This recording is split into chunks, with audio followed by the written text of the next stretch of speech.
Unnecessary accounting entries करो, अब rectifying entries नहीं करनी, अब अकाउंटिंग एंट्रीज करनी है, ओरिजिनल एंट्रीज करनी है। और ये सवाल 8 नंबर का ना मुफ्ता था, मुफ्ता।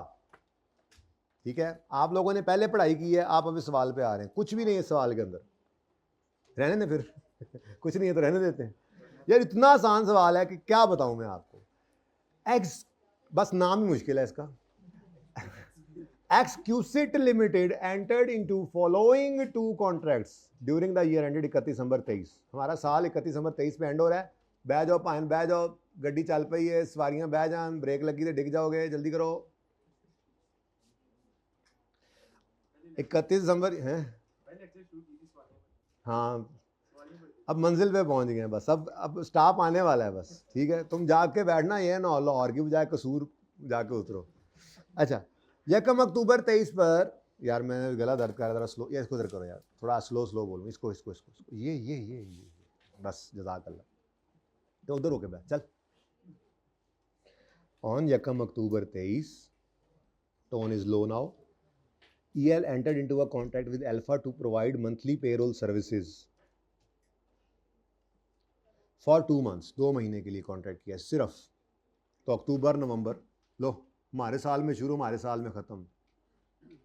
EL concluded that service is a single obligation performed over time, सुभान अल्लाह, and is measured on time basis। ठीक है जी, कर लेंगे, हैं क्यों नहीं, हम 1 महीने की सर्विस देंगे, 1 महीने का रेवेन्यू बुक करेंगे, 2 महीने की सर्विस देंगे, 2 महीने का रेवेन्यू बुक करेंगे। ओरिजिनली तो ऐसे ही होता है ना, हाँ ओवर टाइम का, और क्या कहा है उसने। EL है हम सेलर। इनिशियली प्रपोज्ड, ये वो प्रपोज नहीं है, ये फी प्रपोज कर रहे हैं। ठीक है, आप रिश्ते की बात अभी बहुत दूर है, ठीक है ना, वो हम लेके जाएंगे आपके बड़े। ठीक है, initially propose a fees of 620 for each month in cash, लेकिन अगले के हालात बड़े माड़े थे। However, due to liquidity problems, AL declined this offer. Instead AL agreed to compensate EL with its 5000 shares per month of service। तो in kind consideration, in kind other than cash. तो क्या असूल है, कुछ याद है? ये दोनों बड़े बड़े इकट्ठे ना बैठना आप तीसरी रो में बैठ जाओ, ये तीसरी में नाल बिठा ला यार उस्ताद सवारी में, यार नाल बिठा लो पाए। ये बाजी सीटा भी खा लें, तुम बिठा लो, सवारियां आ गई 2-3 और भाई, नाल बिठा। कंडक्टर बनाया हुआ है, शर्म नहीं आती, जगह खाली करके बैठ जाए थोड़ी सी, बच्चों ने आना है। अच्छा जी, तो इन काइंड का क्या रूल पढ़ा था हमने? फेयर वैल्यू पर रिकॉर्ड, किसी भी फेयर वैल्यू पे कर लें, उस दिन की जिस दिन आप कॉन्ट्रैक्ट करेंगे, उस दिन जिस दिन आप सर्विसेज दे लेंगे, जिस दिन आपको शेयर्स इशू हो रहे हैं उस दिन की वैल्यू। ठीक है ना, जिस दिन शेयर्स इशू हो रहे हैं, हाँ, और वो नॉर्मली उसी दिन आप सर्विसेज के दिन, बेसिकली आपने रेवेन्यू बुक करना है, और दूसरी तरफ कैश नहीं बुक करना, इन्वेस्टमेंट इन शेयर्स। याद आ रहा है बबलू याद आया? एग्जाम्पल्स ना किताब के अंदर, हाँ वैक्यूम क्लीनर भी दिया था। आज तो वैक्यूम क्लीनर भी नहीं दे रहे यार, इतना सिंपल सवाल है, हालांकि मजा आता वैक्यूम क्लीनर भी साथ होता, चस्त ताणी सी, लेकिन चलो। Totalling 10,000 shares for entire contract, 5,000 per month है तो 10,000 टोटल हो गए। According to terms of contract, shares are to be delivered upon successful completion of each month of service. जब सर्विस हो जाए महीने की पूरी, तो कंप्लीट हो जाए, तो 5,000 शेयर ट्रांसफर हो जाएंगे। As a result EL received 5,000 shares on 31 October, पहले महीने के एंड पे, another 5,000 shares on 30 November. Fair value of each AL share was इतने ऑन 1 अक्टूबर, फुटा कराओ, इतने ऑन 31 अक्टूबर, यस, इतने ऑन 30 नवंबर, यस, और तो और इतने ऑन 31 दिसंबर। क्लास में मैंने आपको कहा था कि बबलू शेयर्स देने के बाद फिर IFRS 9 अप्लाई करेगा, आपने कहा था बबलू और IFRS 9 करना पड़ गया ना उसको। ठीक है, खैर चले कोई बात नहीं। EL होल्ड्स, सारे पड़े हैं, बेचे नहीं है, all shares receive from AL on 31 दिसंबर 2023। नहीं बता रहा शेयर्स को क्या करना है, तो हम FVTPL ही रख लेंगे। ठीक है यार, इतना आसान सवाल भी कभी जिंदगी में आपने देखा होगा? डेट शीट तो उसने नहीं कहीं के साथ लिखो, क्या कहा उसने? सॉरी फिर तो बिल्कुल नहीं। हाँ जी, अब 1 अक्टूबर 23 पर, 1 अक्टूबर 23 पर कॉन्ट्रैक्ट हो रहा है, क्या एंट्री करें? कॉन्ट्रैक्ट डेट पर क्या एंट्री करें? आज जमाना बदल गया है, कॉन्ट्रैक्ट डेट पर एंट्रीज होती हैं, लेकिन तब जब अनकंडीशनल राइट इज एस्टैब्लिश, और उसके लिए या तो वो बोलता है अनकंडीशनल राइट, या वो यूं बोलता है कि कॉन्ट्रैक्ट रिक्वायर्स कस्टमर टू पे ऑन फलानी डेट। ऐसा कुछ नहीं था। तो 1 अक्टूबर पे कुछ ना करें, 31 अक्टूबर पर 1 महीने की सर्विस दे ली, 31 अक्टूबर पर 1 महीने की सर्विस देकर रेवेन्यू रिकॉर्ड करेगा और 5000 शेयर्स रिसीव करेगा, उनको भी रिकॉर्ड करेगा। ठीक है, तो क्वेश्चन नंबर कौन सा चल रहा है जी? क्वेश्चन नंबर 5 का पार्ट नंबर 1। 31 अक्टूबर 2023 है जी बेटा। 31 अक्टूबर पर सर्विसेज दे ली हैं, मंथ एंड आ गया है, रेवेन्यू पहले रिकॉर्ड करो, तरतीब ना छोड़ो, रेवेन्यू रिकॉर्ड करो। लेकिन ये नॉन कैश, सर जरा बड़ी राइटिंग कर, अभी आवाज आनी नहीं, वो आवाज तो नेड़े आई फिर भी जी बेटा। नॉन कैश कंसीडरेशन वाले सवालों में जाके देख लेना, आपको कहा था रेवेन्यू को बैलेंसिंग निकालना। वैसे यहाँ पे तो मसला नहीं है इस सवाल में, लेकिन वैक्यूम क्लीनर अगर कल को आपके अटेम्प्ट में साथ आ जाए तो उसके लिए फ़ायदा है ना, उसको फेयर वैल्यू पे लिखा, इन्वेस्टमेंट शेयर्स को फेयर वैल्यू पे लिखा और बैलेंसिंग रेवेन्यू। ठीक है ना, तो इसको हमने क्या करना होता है, बैलेंसिंग निकालना होता है। अब कैश आया ना, कैश आएगा, डेटर हाँ, शेयर्स उसने उन्होंने इश्यू किए थे, तो यहां पर इन्वेस्टमेंट इन शेयर्स, तो इन्वेस्टमेंट इन शेयर्स डेबिट, कितने शेयर्स इनटू रुपीज 125। अभी कमेंट्स पढ़ाता हूं, एग्जामिनर ने कहा था ये वाली प्राइस ले ली थी इन्होंने। अब देखो ना, ध्यान से पढ़ने की बात है। बच्चों ने क्या कहा, जिस दिन कॉन्ट्रैक्ट हुआ उस दिन की प्राइस पकड़ो। आपको पता है जिस दिन शेयर्स ट्रांसफर हो रहे हैं, जिस दिन रेवेन्यू रिकॉर्ड कर रहे हैं, उस दिन एंट्री हो रही है, पहले दिन वाली क्यों उठानी? ठीक है जी, कौन सी वैल्यू है? 120, 120 लिखना पहले, 600 जी, रुपीज इन 1000 करना चाह रहे हैं जी आप लोग। ठीक है, डेबिट, अब डेबिट क्रेडिट की जगह नहीं बची, ये डेबिट है ये क्रेडिट है। अच्छा जी, 600 और 600 जी स्टूडेंट, वो फिर देख लेंगे आप, फिलहाल इसको कर लें जी, फिर मैं आपको स्टैंडर्ड से जाके पढ़ाऊंगा ना अगर आपका क्वेश्चन होगा तो। नेक्स्ट, उसके बाद 30 नवंबर 23 नू की होया, फिर सर्विसेज दे ली, तो फिर रेवेन्यू ही बुक करे, लेकिन फिर बैलेंसिंग पे करे, और फिर कैश कुछ नहीं आया, शेयर्स आ गए, मजीद शेयर्स 5000 उसने कहा था पहले, 5000 बाद में। अब इस दिन, जिस दिन ये शेयर्स इशू हुए, इस दिन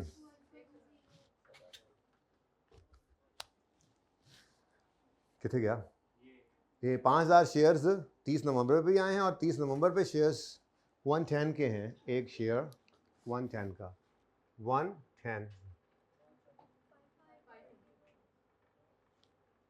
लेकिन मेरे बच्चों, जो आप भूल रहे हो, सोना नहीं है, जो आप भूल रहे हो वो ये है कि आप इसके पास ये शेयर्स पड़े हैं। अब शेयर्स पड़े हैं तो 5000 शेयर से तो कोई 10,000 शेयर से कोई मालिक तो नहीं बन गया हो ना, ऐसी कोई बात होती तो बता देता। तो इस पर IFRS 9 लगाना है ना। ठीक है, तो एक छोटी सी वर्किंग करेंगे हम, वैसे तो ज़बानी भी कर सकते थे, लेकिन आपकी आदत आपको पता ही है। इन्वेस्टमेंट इन शेयर्स, आपने यहाँ पर 600 वर्किंग है ना, और 550 इसी पर रिकॉर्ड किया ना शेयर्स को, इन्वेस्टमेंट आर्बिट्रेज में आगे। ठीक है, रेवेन्यू क्रेडिट हुआ, कैश नहीं आया, रेवेन्यू कैश नहीं पे किया आपने, बस ये रेवेन्यू आपने सर्विसेज दी थी इसके अगेंस्ट, वर्किंग कर रहे हैं ना छोटी सी। अब बातें नहीं, ये अहम बात हो रही है, आप बातें कर लें। आखिरी क्लास में मारना खाना मेरे को सारे, लगता है आपको मैं आखिरी क्लास में पिटाई करूंगा आप लोगों की? क्यों आपको यार, क्यों लगता है? मैं नहीं करूंगा यार, ऐसे ना करो, इतना जालिम हूं क्या मैं? बोलो जरा, हाँ बोलो। अच्छा जी, कोई नहीं यार, कोई नहीं, जो मर्जी आए करो आज। ये मैं ऊपर से कह रहा हूं। 30 नवंबर, लो बच्चों, 31 दिसंबर पे कैरी डाउन कितने शेयर्स पड़े हैं आप, और हर शेयर 108 का हो गया है, 108 ऑन 31। इधर से 108 देखो और मेरे इस तरफ से 31 दिसंबर देखो, और बताओ 10, इधर तो गेन नहीं आता। अच्छा कितना? ओहो, तो फेयर वैल्यू लूस आ गया, लूस। ये बैलेंसिंग ये पीएनएल के अंदर आप लेकर जाते थे तो एंट्री बन गई, लेकिन डेट के बगैर नंबर नहीं मिलने भाईजान। लिख दिया मैंने, पूरी डेट लिखनी है आपने वैसे जी। इन्वेस्टमेंट क्रेडिट हो रही है पीएनएल, तो फेयर वैल्यू लॉस पीएनएल के अंदर डेबिट, और इन्वेस्टमेंट इन शेयर्स क्रेडिट। तो ये आप वर्किंग, इधर वर्किंग रेफर कर दें, इधर कर दें वर्किंग नंबर 1 जगह है ना, मैं वर्किंग रेफर कर रहा हूँ जी।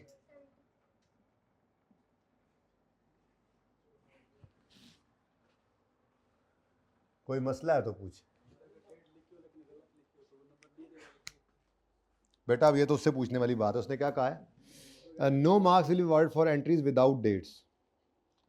शायद आधे दे दे, शायद उसको भी दे। वैसे बड़ा अच्छा सवाल किया तुम्हें, तो गलत डेट क्यों डालनी तुमने?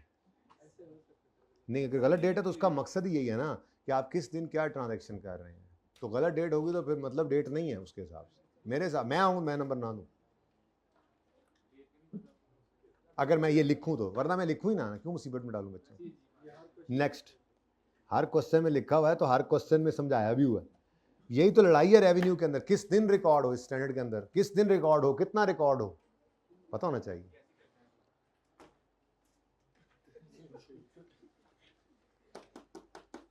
पढ़ो, इसके ऊपर 2 दिन लगाए थे मिलाकर।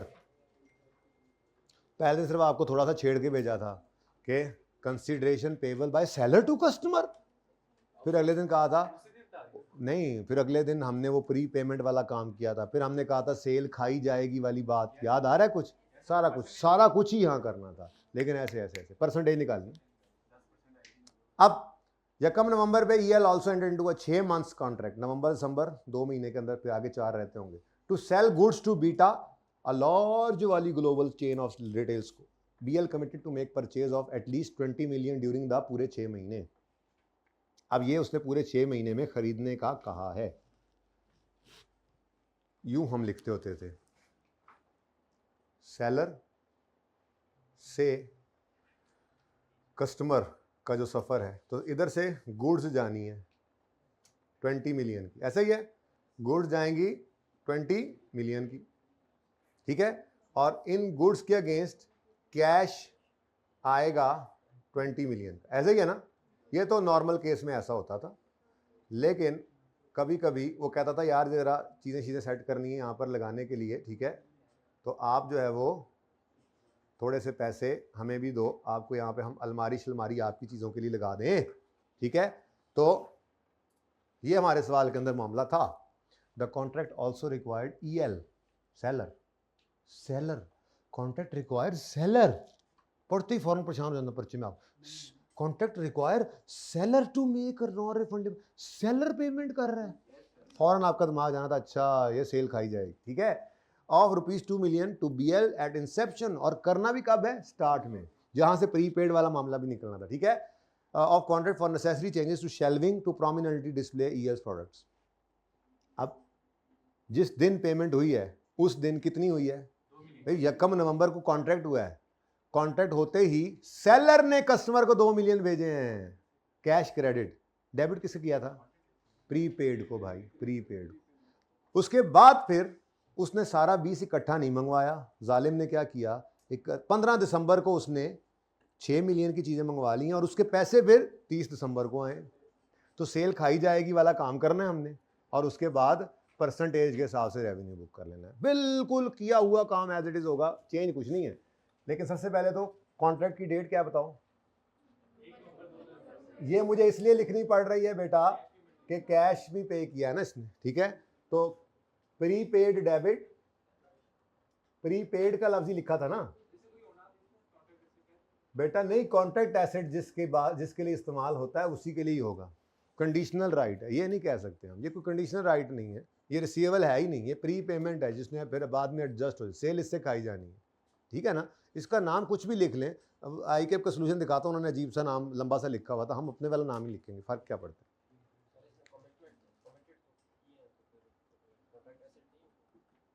यार कॉन्ट्रैक्ट एसेट का मतलब डेफिनेशन याद है कॉन्ट्रैक्ट एसेट की, क्या, conditional right to receive money है, ये तो भाई पे कर रहा है पैसे और फ्यूचर में उसने गुड्स खरीदनी है, ये तो बात ही डिफरेंट चल रही है। तुम भूल रहे हो क्या? मैं ओपन करूं IFRS 15? कॉन्सेप्ट नहीं याद आया तुम्हें? मेरे ख्याल से आ गया है। पर्चा करके आया ना, इसलिए पता नहीं उस वक्त मैं क्या सोचता रहा। पर्चे में ऐसे ही आप करते हैं, इसलिए कम से कम 3 रिवीजन्स करके जानी है। एक मॉक से पहले, एक मॉक के बाद, एक पर्चे से पहले। ये 3 रिवीजन्स होंगी तो इस काबिल हो गए आप कि जो पढ़ा है वही वहाँ पे पढ़ रहे हो, वरना तो ऐसे ही करोगे। नहीं, हिम्मत करो, कुछ भी नहीं है। ये पूरा 1 महीना, उससे भी 1-2 दिन ज़्यादा है। जहाँ बैठे हो मॉक मंगवा लो, कोई मतलब खुद करके खुद चेक कर लो, बट करना ज़रूर है। और कोशिश करनी जिस दिन हो उसी दिन हो, कोशिश किए दरमियान में हो, ताकि बराबर दिन पहले बराबर दिन बाद में हो। 3 रिवीजन्स के बगैर, 2 तो कम से कम होती है तीसरी पेपर से पहले, आप जो 1-2 दिन के अंदर तेज़ वाली करते हैं, ये इसके बगैर ना जाना आप लोग, वरना सारा कुछ पढ़ा हुआ है। मैं एक लफ्ज़ भी यहाँ पर ऐसा नहीं लिख रहा जो आपको नहीं आता, लेकिन जो 1-2 बच्चों ने ट्राई किया उनको पर्चे में समझ नहीं आई, तो क्या वजह होती है पढ़ के फेल होने की?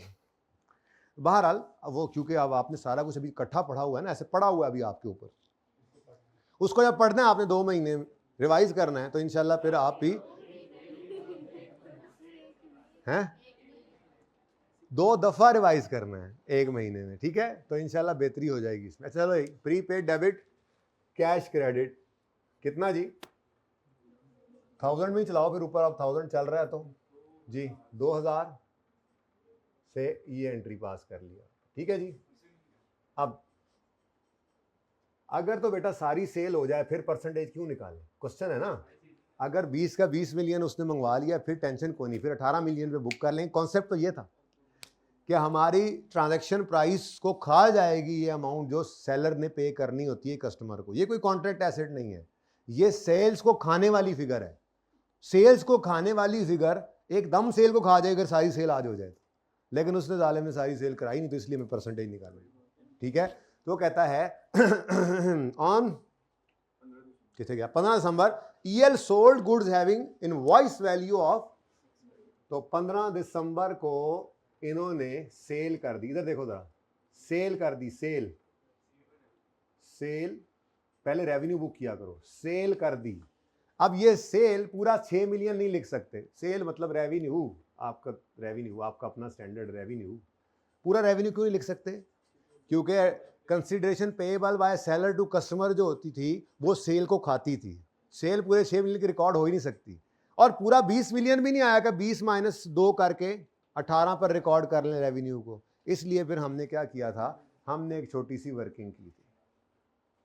वर्किंग नंबर 2 अब मेरे सवाल की बन गई, और हमने कहा था जी 2 डिवाइडेड बाय 20 इंटू 100 10%। ये वो फिगर है जिससे sale will be eaten up. याद आ रहा है? सेल खाई जाएगी, सेल खाई में जाएगी।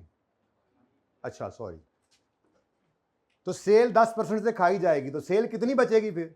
तो 6000 का 90% ये जनाब आपने सेल को खिला देना है, यानी सेल इससे खाई जाएगी।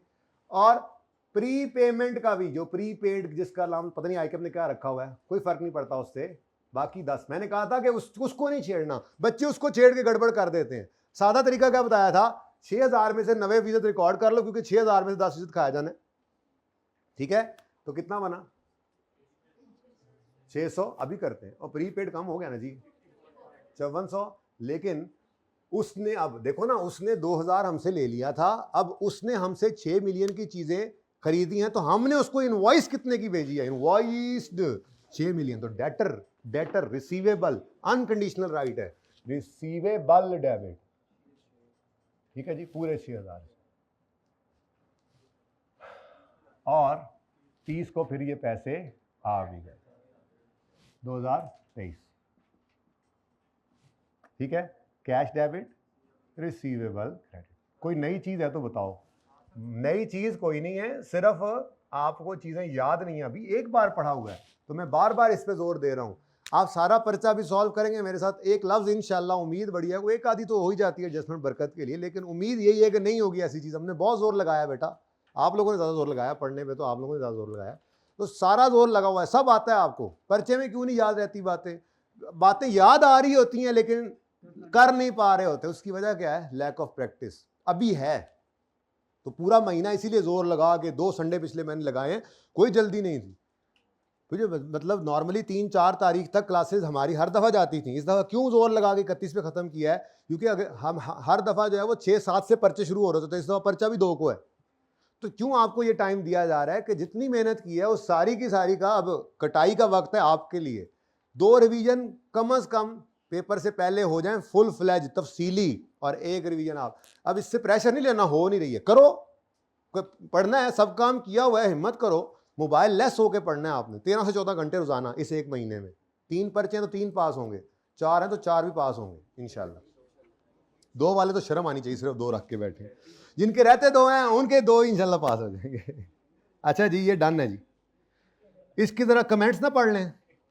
अच्छा, आई कैप ने क्या देखा, जरा लिखा, जरा देखूंगा, मैंने देखा भी था। Consideration paid to customer, advance to customer, advance to customer, ठीक है, ये भी ठीक है, लेकिन हम अपनी तरतीब करेंगे। प्री पेड हमें याद है, बस वही रखें, कोई फर्क नहीं पड़ता। उसने भी 2 नाम लिख लिए, तीसरा हमने भी डाल दिया, हमने उसको नया आइडिया दिया है, ये भी लिख सकते थे तुम, ठीक है, सही है। असल तो ये चीज होती है, रेवेन्यू कितना रिकॉर्ड किया, 5400, बाकी ये वाली चीज कम हुई और फिर पेमेंट्स आई हैं, ठीक है। तो ये सारा कुछ, अच्छा जी, केस करा दो देते, तुमने 30 ही लिखना है। देखो जी, question number 5, in respect of 1 share receive were recorded at fair value of contract date, further decrease in fair value as at year end was recorded as an adjustment to revenue. हद हो गई यार, मतलब बच्चों को पता ही नहीं है क्या करके जा रहे हैं। आप तो ऐसे नहीं है ना, आप पढ़ के जा रहे हैं ना। इन्वेस्टमेंट इन शेयर्स को डेबिट किया है तो उसकी फेयर वैल्यू, वो शेयर्स, वो फाइनेंशियल इंस्ट्रूमेंट IFRS 9 है। रेवेन्यू के अंदर कैसे एडजस्टमेंट होगी उसकी, पता नहीं कहाँ पे पड़ा होगा। हमने पूरा IFRS 15 लफ्ज पढ़ लिया, हमें तो कहीं ये नजर नहीं आया है जी कि ऐसी कोई चीज भी होती है रेवेन्यू को हिट करे। रेवेन्यू को हिट करने वाली चीज हमने देख ली है। वो सेटलमेंट डिस्काउंट उसको हिट करता है, वो मतलब ये क्या अभी पढ़ा था थोड़ी देर पहले, ये प्री पेमेंट, ये उसको खा जाती है, इस तरह की चीजें। ये जनाब नई चीज सुनी है इन्होंने कि जी फेयर वैल्यू लॉस जो है वो रेवेन्यू को खा गया, ऐसी कोई बात, ठीक है बच्चे, माफ कर दो हैं। दूसरी बात देखो ना, सब वड्डी चवल दिया हमारी उन्होंने, जिस दिन कॉन्ट्रैक्ट हुआ उस दिन के शेयर प्राइस ले लिए, तुक्की नहीं बनती। तुक्की बातें करेंगे तो फिर फेल तो होंगे, ठीक है। वैसे रिजल्ट इतना माड़ा नहीं था, बट ये इंप्रूव हो सकता था। ये 46, ये 56, 66 हो सकता था।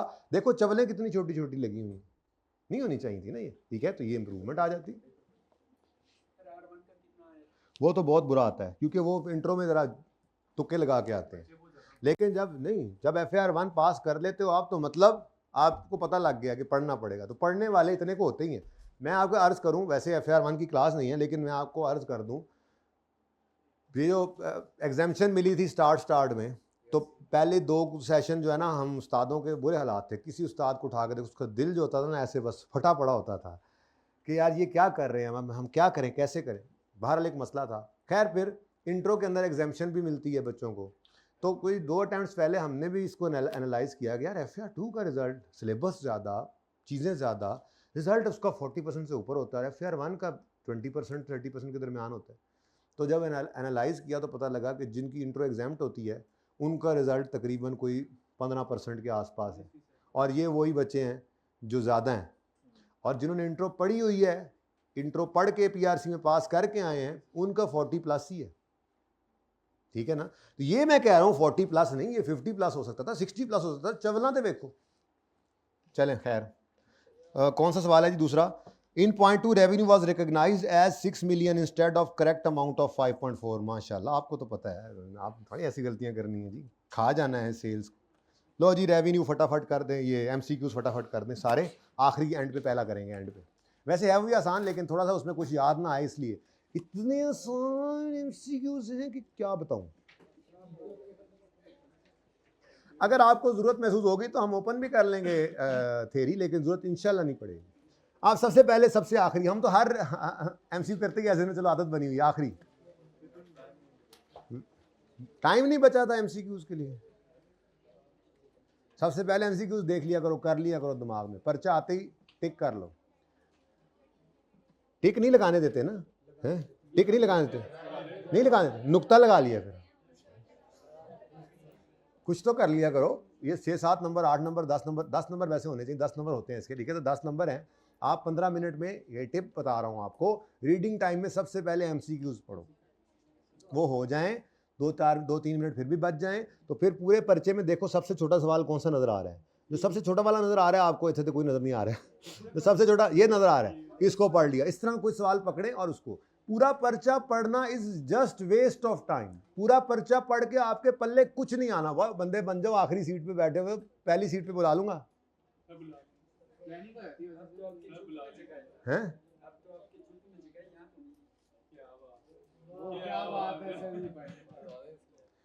यार कोई लगाने लगा था एक, लेकिन चलो माफ करो। अच्छा भाई, मैं क्या कह रहा था कि 15 मिनट में प्लानिंग नहीं करनी तुमने, प्लानिंग कर लेना तुम, ठीक है ना। ये पूरा पर्चा पढ़, सिर्फ क्या करना है आपने, पर्चा आते ही सिर्फ सारी रिक्वायरमेंट्स पढ़नी है, बस ये प्लानिंग है। पूरा पर्चा 15 मिनट पढ़ लो, तुम्हारे पल्ले कख नहीं आना, कोई फायदा नहीं है, वो 15 मिनट का वेस्टेज है। 15 मिनट में क्या समझ आएगी, पहले सवाल में क्या पढ़ा तो आखिर में क्या आके पढ़ा। पेपर में सवाल ध्यान से पढ़ना पड़ता है। तो सबसे पहले एमसीक्यूज करने हैं, जल्दी हो जाएं। जैसे ये एमसीक्यूज में बहुत आसान लगेंगे आपको, 2-4 मिनट बच गए हैं। सबसे छोटा सवाल देखो कोई और जो पूरा प्लान हो जाए, कोई कैलकुलेशंस करके चेक कर लो जैसे ही पर्चा आए। अच्छा, अब एमसीक्यू पे पागलों की तरह नहीं शुरू हो जाना आपने, आगे आंसर लिख रहे हैं। एमसीक्यू का आंसर यूँ देना होता है। क्वेश्चन नंबर कौन सा है, 5 है हमारा, ये 6 है, क्वेश्चन 6 है। ये 6 की हेडिंग आ गई। अब उसके बाद आपने 1-2 लिखा है, ए भी लिखा 1-2 है, आपने यूँ लिखना है जी, ये 1 option let's say B, 2 option A, option भी ना लिखो, बहुत अच्छी बात है, got it, you got it. अच्छा जी, चलें सुने अब। तो 15 मिनट के अंदर सबसे पहले एमसीक्यूज हो गए प्लान। सबसे छोटा सवाल देखो, क्योंकि जैसे ही पर्चा आना है ना, ये 10 नंबर और कोई 4-5 नंबर का कोई और छोटा पार्ट, जैसे ऑल्टर रेम्यूनरेशन वाला सवाल भी था, वो भी प्लान हो सकता था पूरा, नीचे शरिया कंप्लाइंट वाले दिमाग में रिवाइज करके बैठ सकते थे जैसे ही पर्चा आए। अच्छा, फिर बना के ए बी, पहले सब ऐसे लिख रहे होते हैं और आखिरी पे पता नहीं लग रहा था खुद को भी क्या लिखा हो। एक स्पीड रखनी है। अब जैसे ही पर्चा आया सामने, जैसे ही पर्चा आया, 10 नंबर के लिए 18 मिनट बनते हैं, एमसीक्यू के 10 नंबर के लिए 18 मिनट, मार्क्स के हिसाब से 18 मिनट एलोकेटेड बनते हैं ना। आपने इसको 8 मिनट भी नहीं लगाने, यहाँ से 10 मिनट बचे, 12 मिनट बच गए। जो छोटा सवाल आ गया, आपने 5-6 नंबर का प्लान किया था, उसके लिए भी 10 मिनट चाहिए, वो भी सारा प्लान था, 2-4 मिनट में 5 मिनट वो भी हो गया। अब पहले 10 नहीं 15 मिनट कर लो, 20 मिनट कर लो, पहले 20 मिनट में आप तकरीबन कोई 15 मार्क्स कर चुके हो। ये अब कॉन्फिडेंस आपका लेकर आपको आगे पार जाएगा। पूरा पर्चा पढ़ना है, इस मोबाइल वाले भाई ने पढ़ता रहे, आपने पूरा पर्चा नहीं पढ़ना। आपने मोबाइल यूज करते हुए पूरा पर्चा पढ़ना है। आप लोगों ने एमसीक्यूज करने और कोई एक छोटा सवाल पूरा प्लान करना है। और अगर आप माशाल्लाह बहुत आसान एमसीक्यू से छोटा सवाल ही हो गया प्लान, तो कोई और छोटा सवाल पकड़ लेना, बड़े सवाल की तरफ नहीं जाना। जैसे ये हो जाए, आसान से मुश्किल की तरफ जाना है आपने पर्चे के अंदर, आसान से मुश्किल की तरफ जाना है, ठीक है। बाकी फिर बैड लक है, कोई आपको आसान लग रहा है तो अगो मुश्किल पे आ गया, जहां फंस जाओ अजम्पशन लेके आगे चलो, नहीं सवाल हो रहा छोड़ो उसको, दूसरे पे चले जाओ, कोई मसला नहीं है, ठीक है ना। गिवन टाइम जब मार्क्स इंटू 1.8 करके यूं क्वेश्चन के ऊपर लिखना है, क्वेश्चन 6 है, यहाँ पर लिखो मार्क्स इंटू 1.8 बना जी, तकरीबन ये 26 मिनट बने। अब इस वक्त घड़ी के ऊपर 11:30 हो रहा है, तो मैं यूं लिखूंगा 11:56। घड़ी नहीं बार बार कैलकुलेशन करते रहना, यहाँ पर लिख लिया छोटा सा आपने पेपर के ऊपर 11:56। अब इसका मतलब ये कि घड़ी को बार बार सोच के नहीं देखना पड़ेगा, बस सवाल कर रहे हो, जैसे ही देखा हाँ अभी तो हाँ 45 हो गए, 50 हो गए, 55 हो गए, ओए 56 से ऊपर चला गया, जल्दी खत्म करो, 2-4 मिनट में खत्म करके फिर आगे चलो। और आपने एमसीक्यूज में भी टाइम बचाया और एक आधे सवाल के अंदर टाइम बचाया हुआ है, थोड़ा बहुत वो भी यूज होगा। 90+ अटेम्प्ट हो जाए तो बहुत चांसेस होते हैं कि आप पास हो जाएंगे इंशाल्लाह। क्वेश्चन नंबर एमसीक्यूज वाला 6, तकरीर खत्म हुई। विच ट्यू वसीयतें, इसको वसीयतें कहो, नसीहतें ना कहो, ये तो वसीयतों का टाइम है। मरने वाला जांदी वारी जे गला करके जाता है। नसीहत तो होती है अभी, पहले जब बोलता था पढ़ लो रोज कर लो ये काम, अब तो वसीयत का टाइम है। Which 2 of the following are primary indicators of determining functional currency. Primary जिसमें कैश प्रोसीड्स वगैरह आती हैं, ये सेकेंडरी था, पढ़ते हैं, पढ़ के याद आ जाएगा इंशाल्लाह, बाकी मैं दिखा भी देता हूँ। The currency that mainly influences sale price of goods of country comparative forces, यही लंबे वाला पहला था, प्राइमरी है। Currency in which received from are usually retained, ये सेकेंडरी था, अभी पढ़ाता हूँ। Currency in which funds from financing are generated, secondary. Currency mainly influence, वो लेबर वाला सेल प्राइस वाला, यही प्राइमरी होते थे।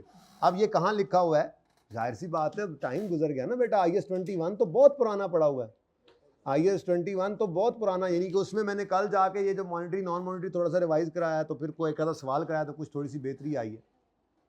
ठीक है, कहाँ गया ये प्राइमरी इंडिकेटर्स वो हैं, वो करेंसी जो मेनली इन्वेस्ट करे सेल प्राइस वगैरह, कंट्री जिसकी कंपेटिटिव फोर्सेस उसकी डिमांड वगैरह करें, करेंसी जिसमें लेबर मटेरियल ओवरहेड वगैरह आता है। सेकेंडरी थे ये डेट इक्विटी इशू करके फाइनेंस आना, और फिर प्रॉफिट्स का, पैसों का रिटेन करना जिस करेंसी में हो, वो सेकेंडरी। अगर प्राइमरी से डिसाइड ना हो तो सेकेंडरी की तरफ जाते थे। तो जाहिर सी बात है, ये रिवीजन प्लान के अंदर भी ये जो आउटकम है ना, ये इसको याद करने के लिए लिखूंगा, ना याद रहे तो आपने तो इसको याद रखना ही है। ठीक है, मेरे ख्याल में ये सबसे टफ यही एमसीक्यूज था, एमसीक्यूज में से ये एमसीक्यू था जिसमें थोड़ा सा दिमाग फिर भी लग गया, बाकी इससे भी आसान लगेंगे, चेक करते हैं। क्योंकि बाकी सारे बहुत इजी थे। IFRS 16 permits certain assets to be exempt from recognition treatment of right of use, यानी लेसी को एग्जेम्पशन मिलती थी, किसकी? लो वैल्यू एसेट की और शॉर्ट टर्म लीज एसेट की। Which two of the following assets leased to an entity would be permitted to be exempt? An equipment, ये low value तो नहीं है। कॉस्टिंग 45, लीज्ड फॉर 60 नहीं, ना लो वैल्यू है ना ही short term. An item of furniture, ये तो लो वैल्यू है। ठीक है, आ गए बेटा, ये फर्नीचर लो वैल्यू आइटम है, ये लो वैल्यू आइटम है। ₹30,000 का, बेशक 4 साल के लिए लीज पे लिया है। Low value is exempt, option है, इज एग्जेम्प्ट नहीं, you may use recognition exemption.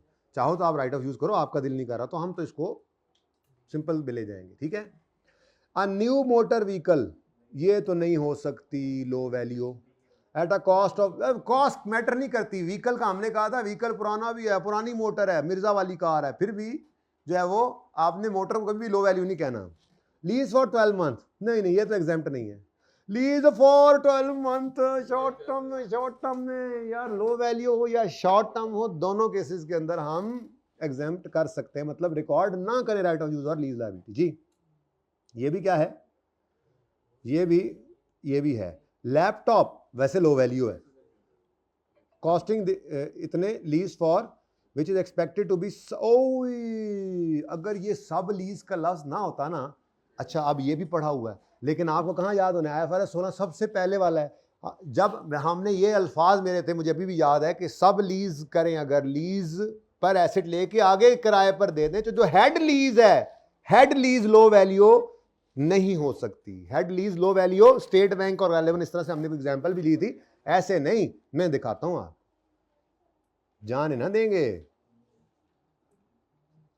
ऐसे कैसे। पेज नंबर 10 नकल ही करा दिया करो नलैको, सारा सेशन मैंने आपको नकलें कराई हैं, अब आप करा दो थोड़ी सी। ये नहीं, ये तो नहीं। पेज नंबर केड़ा है? अच्छा 46, मैं 36 पे घूम रहा हूं। कितना पढ़ते थे ना आप लोग यार, एक जमाना था। ये लो वैल्यू एसेट कितने वाला? In case, point 4, in case lessee intends to sublease low value asset, the lessee may never account for head lease as। मैं एग्जाम्पल भी दिखाना चाह रहा हूं, अल्लाह करे मुझे मिल जाए, मुझे नहीं लगता मुझे मिलेगी। चलो बहरहाल उधर बना दी होगी, लेकिन बहरहाल ये मुझे याद पड़ रहा है थोड़ा थोड़ा। ठीक है, ये कोई एग्जाम्पल ऐसी बनाई थी कि मोबाइल लेकर आए और आगे, बहरहाल चले छोड़े, सादा सी बात है, याद आया कुछ थोड़ा बहुत। ठीक है, वैसे लैपटॉप जा रहा था लो वैल्यू वाली लिस्ट में आता है, लैपटॉप, फर्नीचर, टैबलेट्स, याद है ना, जा रहा था ये लो वैल्यू की तरफ। हमें 36-48 महीनों से कोई फर्क नहीं, हम इसको कहते हैं ये भी रिकॉग्निशन एग्जम्पशन में आता है, हालांकि उसने ऊपर 2 कहा हुआ है ना, तो बहरहाल हम फिर भी शक में पड़ते हैं। लेकिन आगे उसने क्या बोला, which is expected to be सब लीज। तो सब लीज अगर इस लैपटॉप को करना है तो जो हेड लीज है वो कभी भी लो वैल्यू नहीं होगी, ये स्टैंडर्ड ने कह दिया था। ठीक है, इसलिए ये 2 हो गए।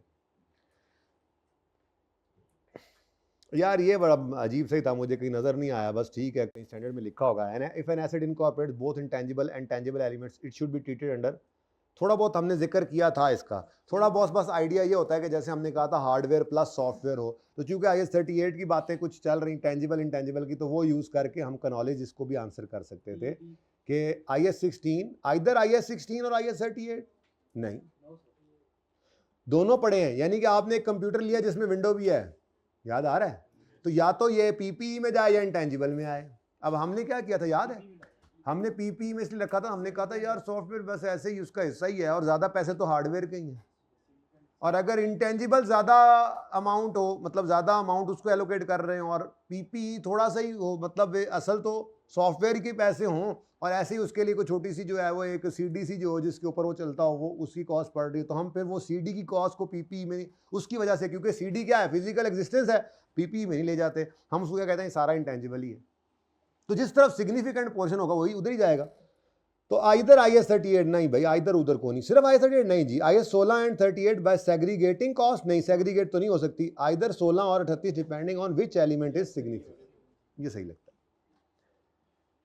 Which of the following is not required to be disclosed as separate line item? वो जो सबसे पहला सन्ड्री रिक्वायरमेंट वाला था, वो सफा आपको याद नहीं होगा मुझे लगता है, नहीं याद के फेस के ऊपर क्या क्या नजर आया, इस कंपनी एक्ट ने कहा था unclaimed dividend, unpaid dividend, revaluation surplus, कुछ यादें ताज़ा हो रही हैं? नहीं हो रही, नहीं हो रही, नहीं हो रही, नहीं नहीं नहीं नहीं नहीं, आप लोगों को भूल जाते हैं, तो आप में मसला बड़ा है, ये तो आपको ये बड़ा मसला है, जरा बता दो मुझे सफा कौन सा। ये देखो सन्ड्री, एसी का मुंह भाई, एसी का मुंह ऊपर करा दो जी।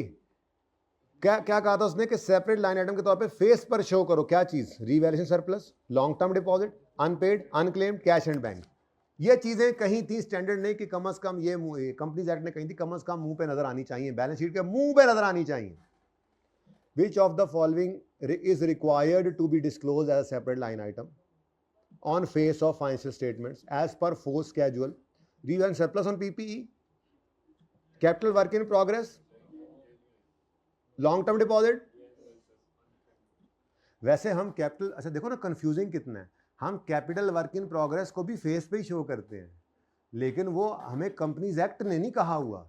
अगर आप उसको पीपीई में मर्ज करके ना, पीपीई के नोट में जाके अलग अलग करके शो कर दें तो आपको कंपनीज एक्ट कुछ नहीं कहेगा, लेकिन आप अनक्लेम्ड या अनपेड डिविडेंड किसी ट्रेड अंडर पेएबल में छुपाने की कोशिश करेंगे तो फिर कंपनीज एक्ट आपको पकड़ लेगा। बात समझ आई है? ठीक है, चलें आगे। बी सही है, बी, क्योंकि उसने क्या कहा था, नहीं जो रिक्वायर्ड, तो ये नहीं रिक्वायर्ड, ये सब रिक्वायर्ड है और ये नहीं रिक्वायर्ड, रिक्वायरमेंट नॉट की थी। लो जी MCQ करो 5। Beautiful Limited operates a large dairy farm in 22 Beautiful received a government grant of 30 on condition that Beautiful adopts an organic cattle feed। कहता है यार ये जो तुम खुराकें डालते हो ना, जैसे आजकल मुर्गियों को डालते हैं और वो 40 दिन में मुर्गी तैयार हो गई, नहीं नहीं, ऑर्गेनिक तरीके से आप पालो मुर्गी, नहीं बकरी या भैंस, ठीक है, डेयरी फार्म है इसका, ऑर्गेनिक भाई, ऑर्गेनिक, खुराक के ऊपर ना हो, ऑर्गेनिक दूध हम ना यहाँ पर आवाम को देना चाह रहे हैं। और वो कहता है आपने अडॉप्ट करना है ऑर्गेनिक कैटल फीड सिस्टम। ये ज़रा स्लो प्रोसेस होता है ना असल में, जब आप ऑर्गेनिक खुराक देते हैं जानवर को तो वो ऑर्गेनिक नेचुरल तरीके से बढ़ता है, और ये स्टीरॉइड्स वगैरह दे दोगे तो वो जाहिर सी बात है क्वालिटी में तो फ़र्क होता है ना दोनों चीज़ों, ठीक है। तो अब जैसे अब ये बुज़दार साहब हैं, ठीक है, अब बेशक आप कुछ बड़े पहलवान के साथ इनको लड़ा लो, ये उसको उठा के नीचे फेंकेंगे यहाँ वाले को, ठीक है। अच्छा चलें, चलो फिर देखते हैं, अब ऐसा करते हैं आज क्लास खत्म करके ना इंशाल्लाह की छोटी सी कुश्ती रख लेते हैं देख लेते हैं हम मसला क्या, हम देख लेते हैं, तुम्हारा दावा या उनका दावा पूरा हो जाएगा। क्या ख्याल है फिर दोस्तों, ठीक है, यहाँ पे हो जाए फिर हैं, क्या बेंच को किधर पीछे लेके जाना है, बाहर ले जाएंगे, इधर PRC कैंपस में जगह होती है वहाँ पे ले जाएंगे, क्या ख्याल है, सेन में खुला बेहतरीन।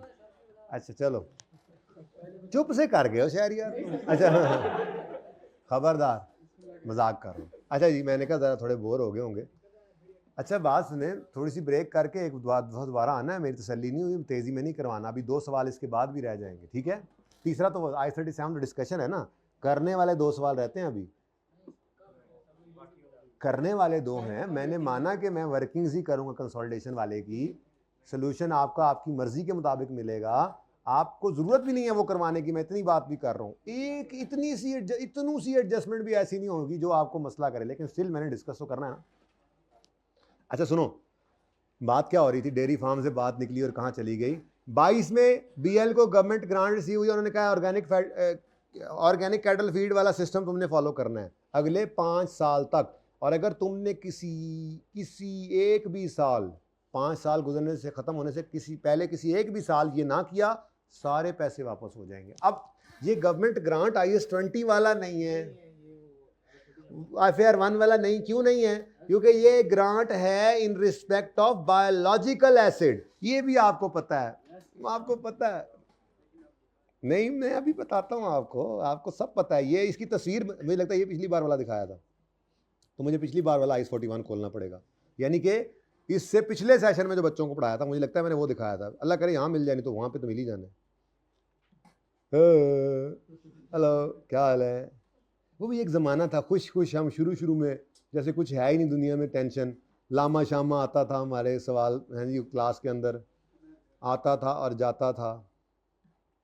और मुझे याद आ गया कि हम पिछली बारी वाली गोली मैंने इस्तेमाल की थी। तो पिछली बारी वाली गोली लबो पहले IS-41 ये, और सामने खुला भी वही हुआ क्योंकि जाहिर सी बात है डिस्कस हुआ था ना यहाँ से। और इसका क्या डिस्कस हुआ था, ये देखो। Government grant, biological government grant bear plant की हो या बायोलॉजिकल एसिड एट कॉस्ट लामे की हो तो IS-20 जैसे पढ़ के आए। लेकिन अगर गवर्नमेंट ग्रांट, ठहर जा फोटोग्राफर, सब्र करे, सुनते ले। अगर गवर्नमेंट ग्रांट हो बायोलॉजिकल एसिड्स की जो फेयर वैल्यूज कॉस्ट सेल पे होते हैं तो IS-41 कहता है अनकंडीशनल तो PNL में फेंक दो, और कंडीशनल है तो कंडीशन मीट करते जाओ तो PNL में फेंको। अब यहाँ से ये बात समझ नहीं आती थी, लेकिन हमारी एक एग्जाम्पल भी थी नीचे।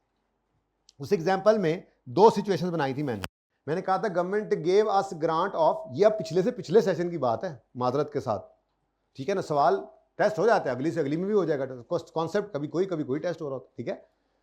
Government gave us grant of 50 with condition that grant will be become repayable in full if condition of crop growing for 5 year is not met. तो मैंने कहा था अगर ये सिचुएशन है तो आप 5 साल इंतजार करो, और अगर ऐसी कोई बात लिख दे, ये फिर मैंने दूसरी सिचुएशन बनाई थी, however terms of grant allow अगर part to be retained according to, यानी कि वो ये कह देता है कि जी अगर मिसाल के तौर पे साल गुजर जाए तो 1 लाख रख लेना, 2 गुजर जाए तो 2 लाख रख लेना, तो फिर जैसे जैसे साल गुजरते जाए वैसे वैसे रिकॉर्ड करो, ये भी समझाया था। अब हमारे इस MCQ में सिचुएशन ये थी कि आज 2022 में इनको ग्रांट रिसीव हुई और उन्होंने कहा अगले 5 साल तक तुमने ये वाला फीड सिस्टम लगाना है, अगर तुमने ये ना लगाया तो सारे पैसे वापस ले लेंगे, सारे पैसे। तो इसका मतलब 5 साल का इंतजार करना है। 5 साल का इंतजार करना, तो मतलब हमने एक ही एंट्री की थी जब कैश आया था, कैश डेबिट लायबिलिटी क्रेडिट, वो लायबिलिटी अभी भी वहीं पड़ी है। तो जब वापस करने पड़ गए यहां कहीं आके तो क्या एंट्री होगी, लायबिलिटी डेबिट कैश क्रेडिट। तो PNL में क्या जाएगा, कख नहीं, कोई फॉरफीट ग्रांट, कोई इनकम बुक हुई थी कि अब एक्सपेंस बुक करें। सुभान अल्लाह। अब फोटो वाले ने फोटो खींचनी सी, ले भाई कट्टी फोटो खींचना, मजा आए। ये जब पढ़ाया था तब भी, फिर जब दूसरी बार दिखाया था किसी मौके पे तब भी, हर दफा तस्वीर खिंचवानी पड़ती है, मतलब खुद नोट ना करना। तो फिर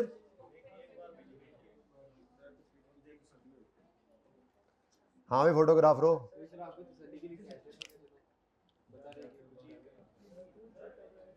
अच्छा एक छोटी सी बात, इसका क्या हाल है?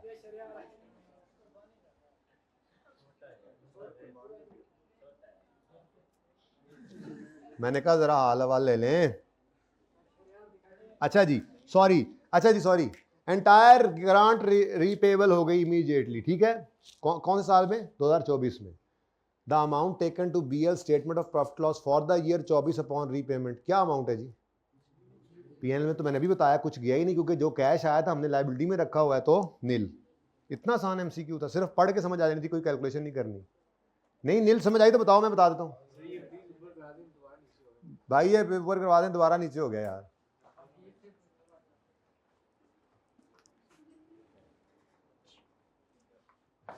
तुम जगह बदल लो, मुसीबत डाली हुई है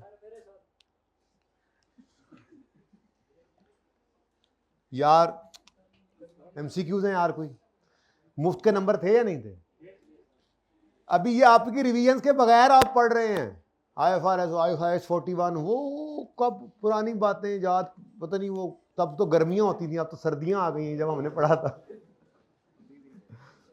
तो शुरू के लेक्चर्स थे बेटा, अभी अंडर 50 थे अभी हम, तो जाहिर सी बात है उन बातों को याद करते हुए रिवाइज करेंगे तो याद रहेंगे इंशाल्लाह। पढ़ें जी।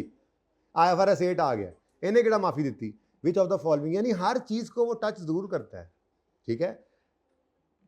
विच of the following quantitative thresholds are specified by effort for identification of reportable segment. ये तो दो थे मेरे ख्याल से, एक था 10% टेस्ट। अब 10% ऑफ क्या क्या था, of total sales, total assets और टोटल लायबिलिटीज ना, तीन चीजें होती थी, ठीक है। तो प्रॉफिट्स मैं सिर्फ लिख दूं, प्रॉफिट्स आपको पता है, अगली बात प्रॉफिट या लॉसेस टोटल करके जो होता था, ठीक है ना, रूल आपको पता है। और अगर ये कर लेते थे तो उसके बाद फिर हम करते थे 75% ऑफ एक्सटर्नल, फिर टोटल नहीं, फिर एक्सटर्नल सेल्स। चल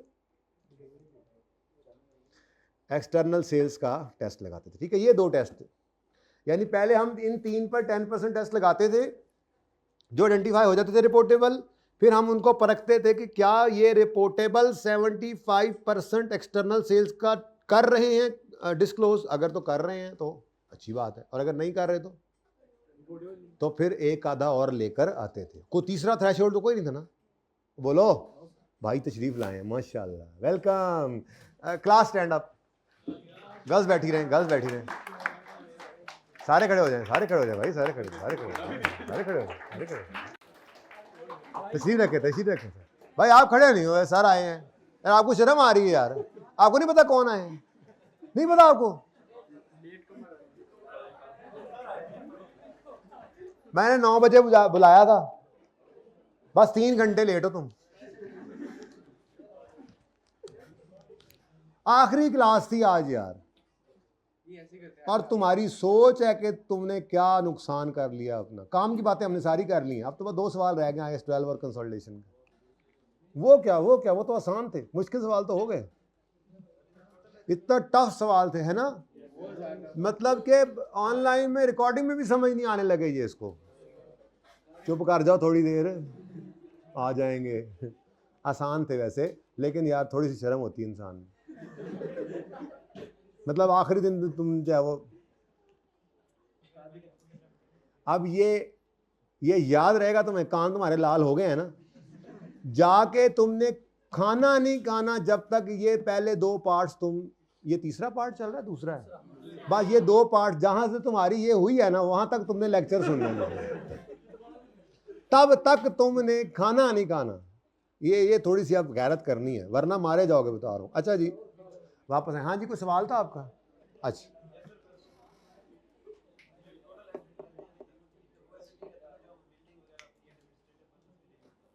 बेटा, हेड ऑफिस के टोटल एसेट, हम टोटल एसेट्स सेगमेंट्स के, हमें डाटा सेगमेंट वाइज ही गिवन होता है, लेकिन टोटल एसेट्स लेते हैं, ठीक है। उस टोटल एसेट्स के अंदर कौन से एसेट्स नहीं पड़े होते, जो अगर सेगमेंट वाइज डाटा दिया होता है हेड ऑफिस के नहीं पड़े होते, और अगर बैलेंस शीट से होंगे तो वो भी पड़े होते हैं। पर हमने 10% लेते हैं सारे एसेट्स का जो हमें गिवन होते हैं सवाल के अंदर, वो सेगमेंट के ही होते हैं, ठीक है। सेगमेंट के एसेट्स का टोटल करके हमने कॉलम वर्किंग 1 बेसिक डाटा में रखा होता है, वहां से हम 10% देखते हैं कि जिस सेगमेंट के एसेट्स इन टोटल एसेट्स से 10% से ज्यादा है तो ये बड़ा सेगमेंट है, ठीक है, ओके। वो तो हेड ऑफिस वाले तो अलग रेकंसिलिएशन में डालते थे और फिर उसको बैलेंस शीट के साथ रेकंसाइल करते थे, नॉर्मली वो नहीं होते, ठीक है। अच्छा, थ्योरी पढ़ना मैंने वो रीडिंग के लिए दिया था ना, कि थ्रेशोल्ड वाला सिर्फ पढ़ लेना, उसको एक दफ़ा ध्यान से ज़रा पढ़ लेना, आपको बिल्कुल क्लियर हो जाएगी वहाँ से बात। फिलहाल तो MCQ उसके बगैर भी हो जाना है। ये मैंने रिवाइज कराया ना, total sale, total assets, total profits और एक्सटर्नल सेल, ये 4 के अलावा कोई भी चीज़ होगी ना तो मारे जाएंगे MCQ बनाने वाले, हम पकड़ लेंगे उनको। पढ़ो क्या कहता है जी, क्या क्वांटिटेटिव थ्रेशोल्ड है, सेगमेंट्स रिपोर्टेड एक्सटर्नल रेवेन्यू। और यार एक्सटर्नल तो 75% होता है यार, सेगमेंट नेट एसेट्स कहां से आ गए, एसेट लेस लायबिलिटीज करते थे तुम लोग, क्या हद हो गई यार, इतनी गलतियां, इतने आसान MCQs, दूर से देख के लग रहा है वो गलत है, जैसे इसको दूर से देख के पता लग जाता है कि अच्छा बच्चा है। 3 पढ़ो, मुझे लगता है ये तो कल डिस्कस किया इत्तेफाक से, किया IAS 37 के सवाल में था गालिबन, लेकिन इत्तेफाक से ये हो गया। The CFO of company has asked you to submit quarterly report, asked you to submit quarterly report to the bank. Bank को रिपोर्ट सबमिट कराओ भाई, तुम गए हो नई नौकरी में, शहरियार लगा, तो CFO ने क्या कहा उसे, बेटा एक रिपोर्ट बना, और रिपोर्ट यू शेरी रिपोर्ट बना the report and submit the report to the bank कि हम कंप्लाई कर रहे हैं लोन कोविनेंट्स। रिपोर्ट बना पुत्र, उससे लिख हम लोन कोविनेंट्स, और लिखने का क्या मतलब, जाहिर उन्होंने कहा होगा मिसाल के तौर पे इतने प्रॉफिट्स हैं तो वो शो करने पड़ेंगे, तो रिपोर्ट बनाओ जिसमें बताओ कि हम उस रिपोर्ट में दिखाओ कि हम लोन कोविनेंट्स को कंप्लाई कर रहे हैं। He is also instructed you requested भी हो तो बॉस है, to recognise revenue on orders yet not delivered. आपको पता है कि कभी भी रेवेन्यू डिलीवरी से आगे पीछे नहीं हुआ था, या ओवर टाइम हो तो परफॉर्मेंस ओवर टाइम हो, ठीक है ना। तो फॉर इंक्रीजिंग प्रॉफिट कहता है कि जो ऑर्डर बुक हुए हैं ना, ऑर्डर उनका रेवेन्यू, हम हालांकि अनकंडीशनल राइट भी आता था ना, तो उस कॉन्ट्रैक्ट एसेट को डेबिट करके रेवेन्यू फिर भी नहीं क्रेडिट करते थे। रेवेन्यू तो क्रेडिट होना जब गुड्स ने जाना है। ऑर्डर डेट पे मैक्सिमम क्या हो सकता है, कॉन्ट्रैक्ट एसेट डेबिट हो सकता है, पर रेवेन्यू उस दिन भी क्रेडिट नहीं किया था हमने कहा था let the goods to be delivered और सर्विसेज टू बी रेंडर्ड, फिर जाकर हम करेंगे जो है वो गुड्स डिलीवर कर दें या सर्विस रेंडर कर दें तो रेवेन्यू बुक होता है, रेवेन्यू आगे पीछे नहीं जाता। ऐसा ही है। सॉरी कॉन्ट्रैक्ट एसेट बोल रहा हूं, कॉन्ट्रैक्ट एसेट कल दिमाग में, कॉन्ट्रैक्ट एसेट तो आता ही सिर्फ रेवेन्यू पे है, रिसीवेबल बुक कर सकते थे अनकंडीशनल। I am sorry. अच्छा कल वाली बात चली ना ज़हन में, ठीक है।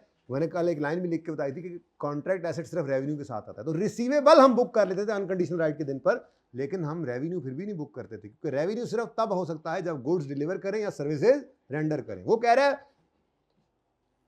Orders not yet delivered, orders मतलब गुड्स का हो या सर्विस का हो, अभी आपने डिलीवर नहीं किया, उसका रेवेन्यू बुक करो। क्यों जी, ताकि प्रॉफिट इंक्रीज है। हद हो गई यार, ये तो IFRS की खिलाफ वर्जी है, लोन कोविनेंट कंप्लाई नहीं करना जी, मतलब हम स्टैंडर्ड फॉलो ना करें सर।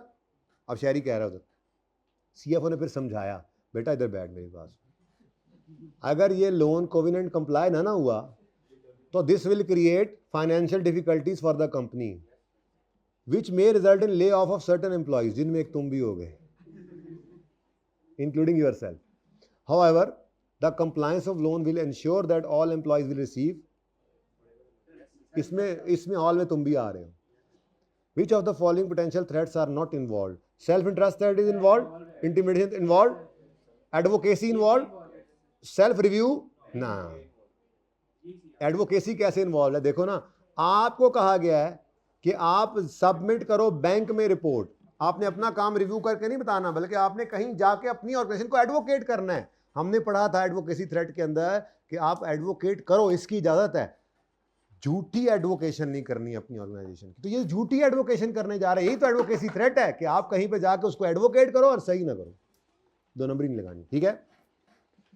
तो कौन सा नहीं है यार, शबला ना मारो, बी सही था, ये तो ये है, लेकिन उसने कहा था कौन सा नहीं है, सॉरी मैंने सी टिक तीन टिक कर दिए थे, सॉरी। चलें आगे। IFRS 8 would be applicable to a listed parent companies. लो, पढ़ने की भी और जरूरत नहीं है, इतने आसान MCQs हो और फिर बच्चे पास ना हो। लो जी, आता है मेन MCQ। इस पूरे डाटा का कुछ काम नहीं था, मतलब खास काम नहीं था, थोड़े से डाटा से काम था, ज्यादा जज्बाती ना हो सर। मतलब पढ़ो, MM is a car dealer and also sell car for cash and offer certain model for sale by lease. यानी ये कौन है, डीलर लेसर। अब डीलर लेसर है, बस आगे रिक्वायरमेंट पहले पढ़ा करो हमेशा। Which of the following amount is to be recorded as revenue, यानी सेल में क्या लेके जाना है। आपको पहली एंट्री याद है, लीज रिसीवेबल डेबिट, उसने लीज रिसीवेबल मांगा है, बोलो मैं नहीं निकालूंगा। उसके बाद कॉस्ट ऑफ सेल डेबिट, उसने कॉस्ट ऑफ सेल मांगी है, प्रॉफिट मांगता फिर फंस जाते। उसने इन्वेंट्री मांगा है, उसने सेल मांगी है, ये मुझे चाहिए बस, उसने इन्वेंट्री भी नहीं मांगी। अब मैं पागलों की तरह शुरू हो जाऊं, मैं पहले पूरी वर्किंग करूं, वर्किंग वन कॉस्ट, फिर फेयर वैल्यू, फिर PV of LP, net investment, GI NI, पागल हो गया। उसने क्या मांगा है, सेल। और सेल के बारे में क्या रूल हमने बनाया था कि आपने इसको रिकॉर्ड करना है lower of number 1 PV of, पहले फेयर वैल्यू लिखो, फेयर वैल्यू ये इसलिए लिखवा रहा हूं, उसके नीचे थोड़ी तफसील लिखनी थी ना। और दूसरा, ये एंड पे भी एक सवाल किया था और कल परसों जो रिवीजन की उसमें भी ये बात याद करवाई है, PV ऑफ LP कौन सा रेट यूज करके, मार्केट रेट। याद आ रहा है, डिस्काउंट की रिवीजन की थी अभी कल परसों ही, सवाल किया है ना, अब बोलो। तो मार्केट रेट के ऊपर आपने पीवी निकालनी है। अब फेयर वैल्यू कितनी है सवाल के अंदर उसने बताया, फेयर वैल्यू कैश सेल की प्राइस को ही कहते हैं 3500 है, ठीक है, और पीवी ऑफ एलपी है, ये निकालनी पड़ेगी। यानी सारी बातों में सिर्फ इतनी सी बात है, पीवी ऑफ एलपी। अच्छा, पीवी ऑफ एलपी कही है उसने, नेट इन्वेस्टमेंट नहीं कही, ठीक है। अब कॉस्ट को छोड़ो, एनुअल रेंटल लेंगे, लीज टर्म 4 साल, rate implicit in the lease is 8%, शुक्र है आपको बचा गया वो। दोनों रेट्स गिवन हो, डीलर लेसर हो तो क्या करते हैं हम, कौन सा रेट यूज करवाते हैं इससे, हायर ऑफ। वो तो शुक्र है कि इधर हायर ऑफ 10% ही है और वही आपका सेल में भी यूज हुआ है। हमने वो खतरनाक सवाल भी किया था जिसके अंदर इधर हायर इम्प्लिसिट था, लेकिन जब सेल रिकॉर्ड करने की बारी आई थी तो हमें यहां पर वहीं पे तो पहली बार पढ़ा था इस कॉन्सेप्ट को। उससे पहले तो इतना याद किया हुआ था, फेयर वैल्यू और PV of LP, fair value PV, fair value PV. जब मुसीबत आन पड़ी तो फिर हमने पढ़ा कि पीवी ऑफ एलपी किस पर निकालनी है, सेल है ना, सेल है तो सेल तो मार्केट प्राइस पे ही होगी। लेकिन इधर सारा सवाल रूल क्या है उसके अंदर, हायर। वो तो शुक्र है इधर भी यही था और इधर भी, यानी जिसका मेरे जैसा नॉलेज भी है ना थोड़ा बहुत पढ़ने वाला, उसने भी काम चला लेना था, उसको सिर्फ इतना याद था हायर वाला यूज करते हैं, उधर भी कर गया इधर भी कर गया, ठीक है ना, उसकी भी बचत होगी। खैर चले, तो बी ऑप्शन भाई कह रहे हैं बाय द वे। अच्छा जी, अब ये क्या है जी, रेजुअल वैल्यू कितनी है, क्या है जी, यूजीआर क्या है। अच्छा मैं वैसे ही रिवाइज कर रहा हूं, वैसे कल किया था, gross investment lease payments plus UGRV, ठीक है। लीज पेमेंट में क्या होता है, डाउन पेमेंट प्लस, ये डाउन पेमेंट लिखा, plus rentals plus GRV plus UGR, ठीक है। अब ये लीज पेमेंट्स हैं और ये यूजीआरवी है। अब हमने सेल को बुक, इसको कहते हैं ना लीज पेमेंट, इसी को कहते थे ना, याद है, ये लीज पेमेंट है और ये यूजीआरवी, ठीक है। अब ये जो लीज पेमेंट है इसकी पीवी के ऊपर आपने रिकॉर्ड करना है या ग्रॉस इन्वेस्टमेंट पूरी की पीवी पर, जिसको नेट इन्वेस्टमेंट कहते हैं। तो बस ये आपने फॉर्मूला, अब ये सारा दिमाग में आपके चल रहा होता है, तो मैं आपको रिवाइज करवा रहा हूं। तो डाउन पेमेंट कोई नहीं है, रेंटल है 1012, राउंड कर देते हैं बस, ठीक है, क्या ख्याल है, तो बोलो डाउन पेमेंट है कोई, रेंटल 1012 इंटू 4, जीआरवी कोई नहीं है, यूजीआरवी हो पड़ी, चलो लिख देता हूं मेरी बला से, मुझे तो सिर्फ ये चाहिए। ये बात समझ आती है। तो बस ये आपने यहां पर फॉर्मूला में यूज करना था, पीवी ऑफ एलपी निकालो जी, 1012 into 1 minus 1.1 raise to power -4 divided by 0.1, answer is 3.21 आ गया, आ गया, B is the correct option. अब पूरा सवाल बैठ के करो तब भी कुछ नहीं निकलना, आपका काम तो सिर्फ आपको यही चाहिए था, बस ये नोट फरमा लें। ये वाहिद एमसीक्यू था जो थोड़ा सा टफ टाइम दे सकता था, लेकिन पढ़े हुए बच्चों को तो नहीं देता ना।